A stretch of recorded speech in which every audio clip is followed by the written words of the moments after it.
Bonjour à tous, je vous invite à prier. Seigneur, merci pour ta présence à nos côtés ce matin et je te prie tout simplement d'ouvrir nos cœurs à ta parole. Amen. Merci beaucoup Dario et à toute l'équipe de nous avoir menés dans la louange. Alors nous avons entamé une série en septembre dont nous sommes ce matin à la 4e étape. Et le thème, ce sont les crises de la foi. Alors cette série est basée sur le livre du même nom écrit par Linda Hoyer et Louis Schweitzer. Alors on avait démarré, petit rappel rapide pour ceux qui n'étaient pas avec nous, cette série en parlant de l'apôtre Pierre et ses certitudes qui s'étaient effondrées à la croix. On avait ensuite poursuivi en évoquant une source importante de crise de foi, à savoir les conflits dans l'Église et comment les appréhender. Et la fois passée, Lydia a commencé à parler des phases dans notre vie spirituelle. Les auteurs du livre, dans leur expérience d'accompagnement, ont remarqué que la vie chrétienne était un voyage, un chemin, comme Dario en a parlé, avec différentes saisons. Et en fonction des saisons de nos vies, nous vivons certaines étapes du chemin de foi avec ses apprentissages, avec ses pièges. Ces phases ne sont pas automatiques, ce ne sont pas des recettes, elles ne sont pas chronologiques, elles peuvent s'interpénétrer, il y a des allers-retours, mais en tout cas ça peut être des points de repère qui peuvent nous aider à situer et peut-être mieux comprendre et gérer les crises que nous traversons tous à un moment ou à un autre. Rappelons aussi que chaque saison, chaque phase, chaque étape comprend une part lumineuse et une part d'ombre. Alors Lydia a évoqué dans ces phases la première phase de la rencontre avec le Christ, où l'on est tout feu, tout flamme, prêt à proclamer la parole, à donner tous nos biens aux pauvres, mais aussi avec cette phase un peu plus sombre, cette phase un peu plus sombre où on a ce risque de faire des raccourcis, de tomber dans une relation « je fais donc je mérite » avec Dieu. La deuxième étape, elle nous avait expliqué, c'était cette phase d'apprentissage où on a une soif de connaissance, de découverte sur Dieu, avec le piège de tomber un petit peu dans les absolus. Il y a ceux qui pensent comme moi d'un côté et qui sont dans le bon, et puis les autres qui sont dans l'erreur.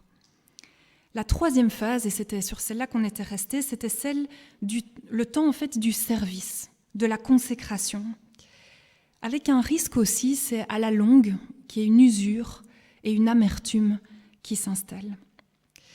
Et Lydia avait terminé en disant que ce qui peut nous sortir brusquement de cette étape, un peu de cette routine du service, c'était la survenue d'un mur. Et c'est là que nous nous étions arrêtés. Alors qu'est-ce que ce mur ? Je cite les auteurs, ils disent « Le mur n'est pas un petit obstacle un peu mou sur lequel nous rebondissons pour continuer notre route. Il est dur comme du béton, nous arrête net et nous plonge dans un état de confusion profonde, de désillusion. Il va provoquer une grande crise existentielle. Ce mur va nous arrêter, nous faucher en quelque sorte, nous faire sortir de ce qu'on pense savoir de la vie. Il nous déstabilise dans nos certitudes, dans nos croyances, dans notre foi. Il nous déroute par rapport à ce qu'on avait planifié. Alors ce mur, il va prendre des formes différentes pour chacun d'entre nous. On a eu tout un débat avec Nathan sur ce que pouvait être ce mur en fonction de nos personnalités.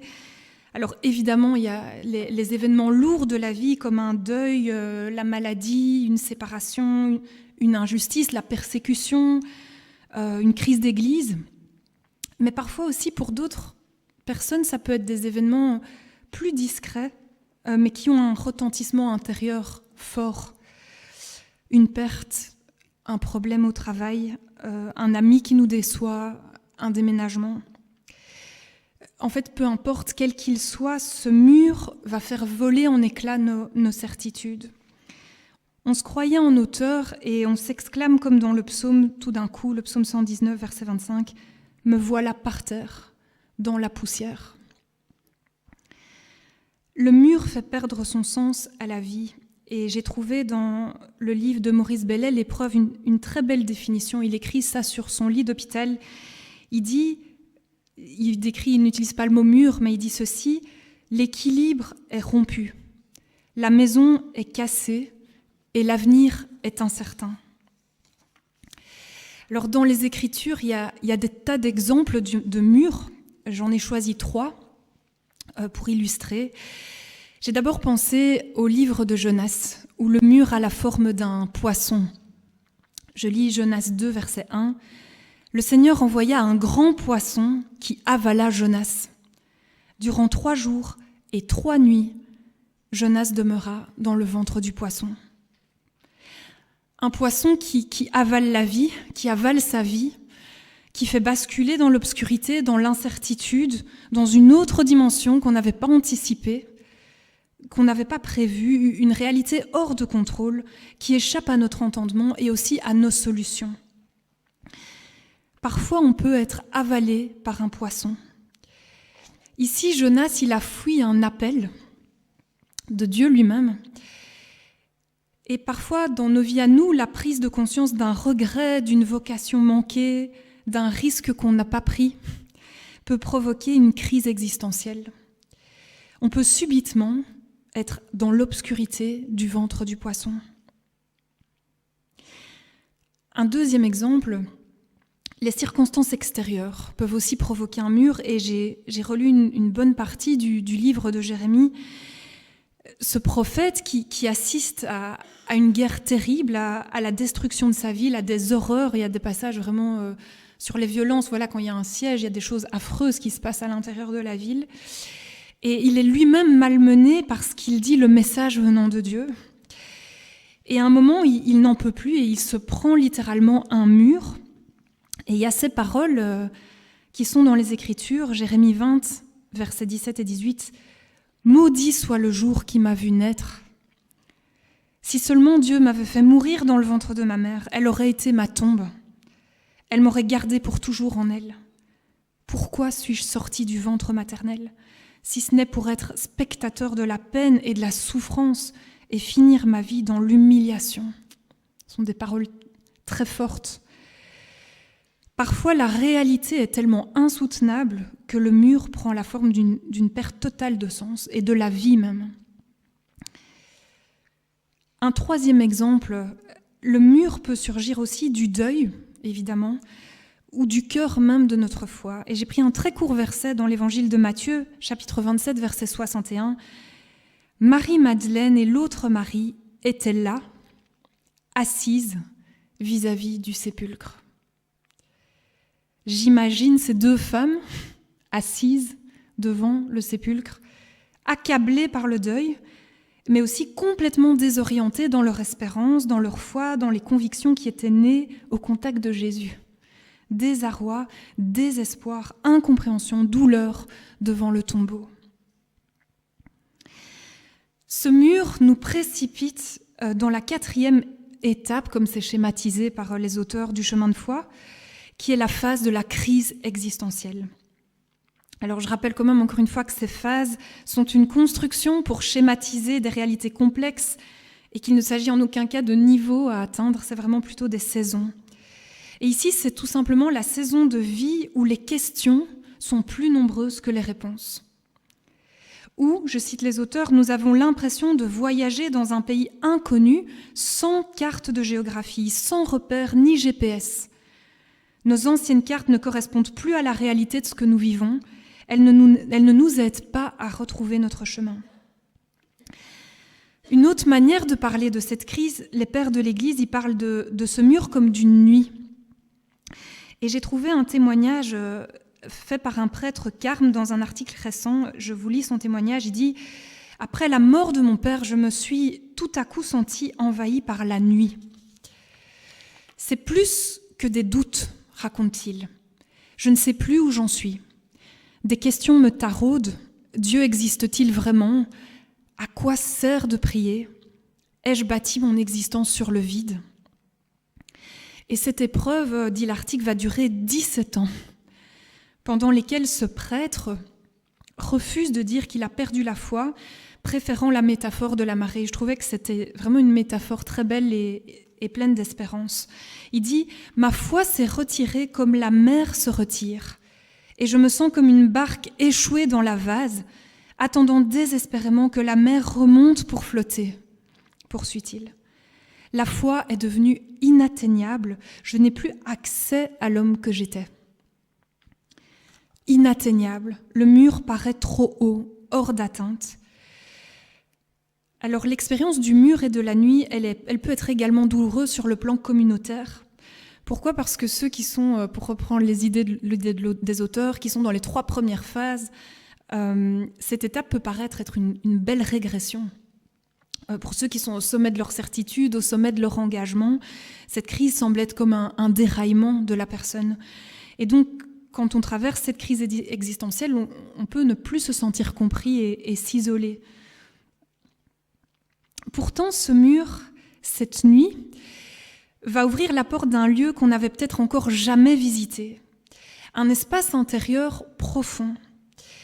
Il va ouvrir une recherche authentique, c'est fini les masques qu'on fait dans cette période-là, une recherche existentielle qui va faire bouger, si l'on y consent, les fondations de notre être.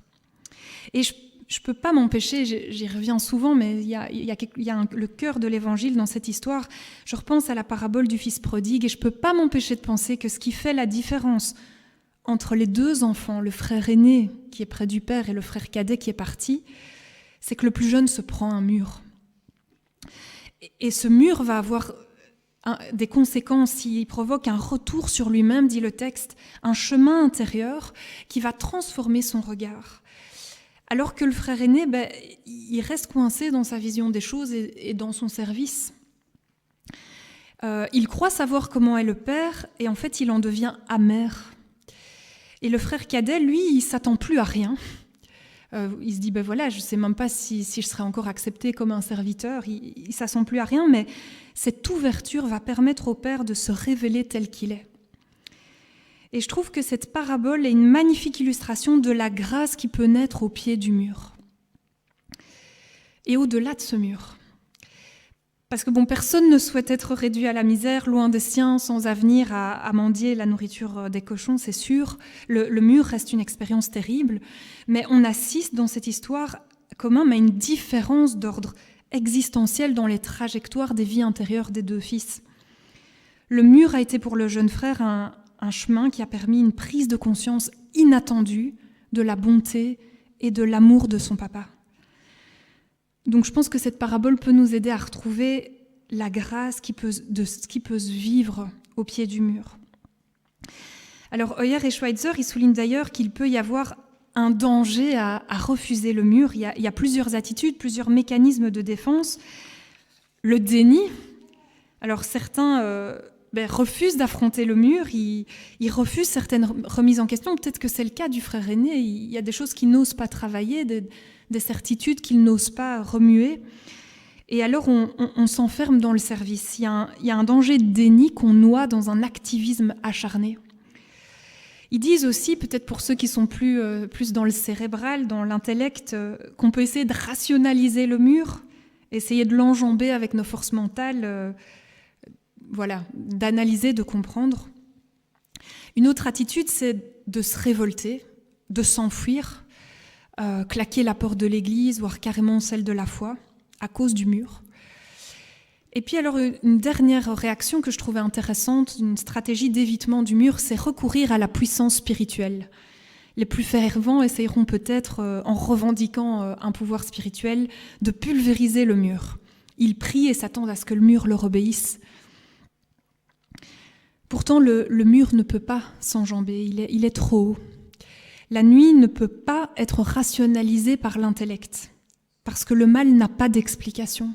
Il n'a pas d'explication rationnelle. La révolte, la fuite, le déni ne feront pas disparaître le mur. Au contraire, il ne fera peut-être que s'épaissir. Et le mur ne peut pas être pulvérisé, car il nous éviterait le chemin de vérité, le chemin de profondeur intérieure, qui est le lieu où le Christ nous attend. Alors que faire ? Les auteurs disent que pour traverser cette étape, la clé est de consentir. Je cite, « La notion de consentement n'est pas facile. Nous avons tendance soit à résister en refusant le réel avec colère et amertume, soit à nous résigner passivement. Les 2 sont des chemins de mort. Consentir, ce n'est pas subir. C'est un lâcher-prise conscient. Accepter de lâcher le contrôle, accepter que les choses ne sont pas toujours noires et blanches, qu'il y a lieu de consentir à l'ambiguïté, à ce que l'on ne comprend pas. Accepter aussi les limites de la raison pour accueillir l'inconnu et le mystère. C'est sans doute le moment clé de notre vie où nous sommes appelés à faire face à nos zones d'ombre, à nos blessures non guéries, et c'est, avouons-le, un lieu très difficile à visiter.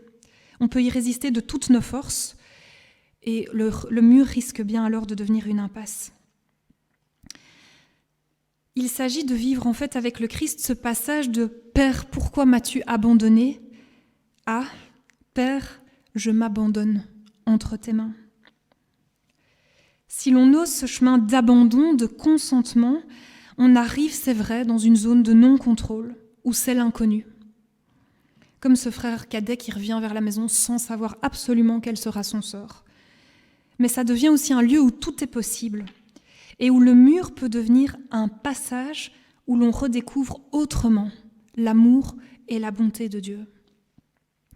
Alors je me permets un tout petit parallèle personnel, je vous en ai déjà parlé, mais dans l'épreuve de la maladie, lorsqu'une crise de douleur frappait, je me sentais comme enfermée dans une prison, vraiment au pied du mur.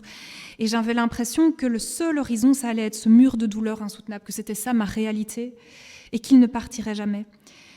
Et à chaque fois, mon médecin me disait, ce n'est pas l'arrivée, c'est un passage, et vous allez le traverser. Et cette image m'aidait énormément. Et je crois que dans notre relation avec le Christ, qui est le grand médecin avec un grand M, nous pouvons vivre cela aussi. Dans ce qui nous paraît être des impasses, il nous souffle à l'oreille que cela sera un passage par sa grâce. Alors, sommes-nous prêts à le croire, à traverser avec lui ? Ce qui est certain, et on voit plein d'exemples dans les Écritures, c'est que cette expérience du passage du mur nous transforme.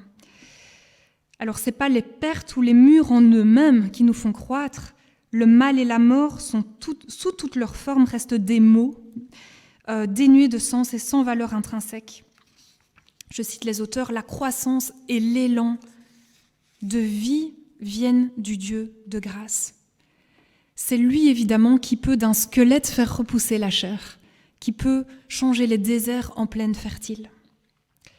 Alors en Matthieu 10, verset 27, il y a ce verset qui dit « Ce que je vous dis dans les ténèbres, dites-le en plein jour.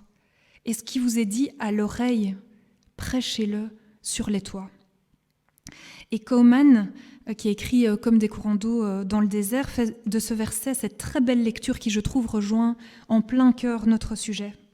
Je vous cite « Le Seigneur nous amène constamment dans l'obscurité pour nous révéler quelque chose. Peut-être dans l'obscurité d'une maison où le deuil a fermé ses volets, dans les ténèbres d'une vie de solitude et de désolation, dans laquelle la maladie nous a coupés de la lumière et de la vie active, dans celle de quelques peines profondes ou d'une déception. C'est dans ces lieux-là qu'il choisit de nous dire ses secrets, grands et merveilleux, éternels et infinis. Il dévoile à nos yeux aveuglés par l'éclat des choses de ce monde les constellations célestes. Nos oreilles s'ouvrent soudain au moindre murmure de sa voix, qui si souvent a été étouffé par le tumulte de la terre. Dans ces lieux obscurs, que nous puissions oser nommer nos murs, en parler aux uns aux autres et faire cette prière du psaume 61, du bout de la terre, du fond du trou, du pied du mur, je crie à toi, le cœur abattu, conduis-moi sur le rocher que je ne puis atteindre. Faire appel à lui du fond de la détresse, encore s'attendre à lui et lui demander « Conduis-moi ». Je suis aveugle, je suis dans la nuit, je ne peux plus conduire moi-même, conduis-moi. Je suis prêt à consentir à là où tu veux me mener. Je reprends les 3 exemples bibliques. C'est ce que Jonas parvient à faire. Du fond du ventre du poisson, sans connaître le dénouement, sans savoir ce qu'il adviendra de lui. Il dit « Tu m'avais jeté dans la mer au plus profond de l'eau, les flots m'encerclaient, tu faisais déferler sur moi vague après vague, l'eau m'arrivait à la gorge, La mer me submergeait, des algues s'enroulaient autour de ma tête. Au moment où la vie me quittait, je me suis souvenu de toi, Seigneur, et ma prière est parvenue jusqu'à toi. Le Seigneur parla au poisson, et celui-ci rejeta Jonas sur la terre ferme. À Jérémie, qui était écrasé sous la souffrance de son peuple et le désespoir de la déportation, Dieu donnera des paroles parmi les plus extraordinaires du Premier Testament. Je conclurai une nouvelle alliance avec le peuple d'Israël. J'inscrirai mon enseignement non plus sur des tablettes de pierre, mais dans leur conscience. Je le graverai dans leur cœur.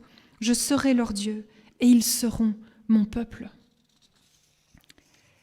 Marie-Madeleine et Marie, écrasées devant le tombeau, pouvaient-elles imaginer l'événement cosmique qui allait transfigurer la vie de millions d'hommes et de femmes qui se préparaient sous leurs yeux? Nous-mêmes sommes souvent assis vis-à-vis du sépulcre dans nos propres jardins, dans nos propres vies. Est-ce qu'on peut s'imaginer que notre Sauveur se trouve à l'endroit précis qui semble être celui de notre mort? Je recite Kauman, là où l'obscurité paraît la plus épaisse, la lumière la plus éblouissante peut s'apprêter à jaillir. En guise de conclusion, il y a une dernière saison, une nouvelle saison qui peut naître après ce douloureux voyage intérieur de la nuit, et c'est celle de la fécondité. Cette période est caractérisée par une nouvelle vision de la grâce et de l'amour de Dieu. C'est une prise de conscience que nous pouvons illustrer par ces propos de Jacques Philippe. La personne que Dieu aime avec la tendresse d'un père, qu'il veut rejoindre et transformer de son amour, ce n'est pas la personne que j'aurais aimé être ou que je devrais être, comme le frère aîné le pense. C'est celle que je suis, tout simplement. Nous nous rendons compte que l'étape de la crise existentielle est loin d'être stérile, mais peut être féconde, porteuse de vie et de croissance. Nous avons plus d'aisance dans l'ambiguïté, plus de sérénité face à notre incapacité de mettre tout dans une boîte bien étiquetée. Nous acceptons plus facilement de nous reposer dans le mystère de Dieu qui transcende nos schémas réducteurs. Les certitudes ont fait place à l'humilité. Le service peut rejaillir, mais pas à partir du devoir, de nos propres forces ou de nos propres projets, mais à partir de la plénitude qui déborde d'une relation fertile avec Dieu. Avoir traversé le passage du mur nous rend plus prêts à accueillir l'action de Dieu ou son silence, la victoire visible ou le long chemin dans le désert, et nous rend sans doute aussi plus aptes à aimer les autres tels qu'ils sont. On veut faire cette prière pour terminer. Quels que soient nos murs, Père, nous voulons nous abandonner entre tes mains. Donne-nous le courage de traverser les nuits à tes côtés et fais-nous la grâce de rendre nos vies fertiles. Amen. Je vais demander à Jean-Jacques s'il veut bien prier pour nous.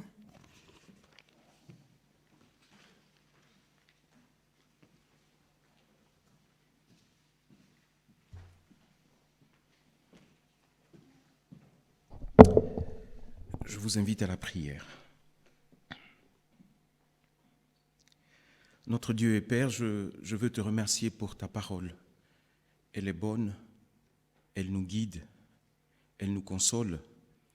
Et cette parole-là, nous l'avons entendue. Nous l'avons entendue et Audrey a demandé à ce que tu ouvres nos cœurs afin que nous puissions entendre. Mais surtout, moi, je voudrais te demander, Seigneur, pour que ce que nous avons entendu puisse germer comme la bonne graine.